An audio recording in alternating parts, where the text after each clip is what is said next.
आई साबुदाणा वडा खाऊन घेतला, कसं झालं, काय झालं, काय सांगितलं का नाही? अगं लय चांगलं झालं छाया. हा पण कशाचं? हा. गाड्या बरोबर नळ्याची जत्रा आता काय झालं? केलं तर एक सगळ्याला करावं लागतं. लेकरांनी बी म्हणा आम्हाला जेवायला ग तीच दे. हा सगळ्यांनी ती आता मग खाऊ पण वाटत नाही ग तसं. सगळ्यांनीच खाल्लं पाहिजे.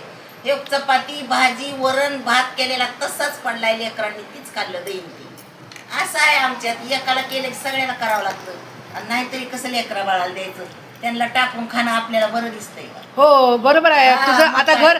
घरच तुझं गोकुळासारखं भरलेलं आहे. खाल्लेलं हाय, हम्म. लेक हितच लेकीची लेकरं हितच.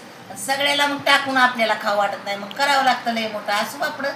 तरी माझी पोरं म्हणते आहे खाऊ दे सगळ्याला. सगळ्याला बनवत जा. सगळ्याला बनवते. वडा असू दे, बटाट वडा असू दे, पावभाजी असू दे, काही बी असलं तर मग लय मोठं बनवायचं. सगळ्यांनी खाल्लं तर आपल्याला गासभर बरं वाटते. नाही तर काय खरंय. त्याला म्हणायचं गाड्याबरोबर नाण्याची जत्रा.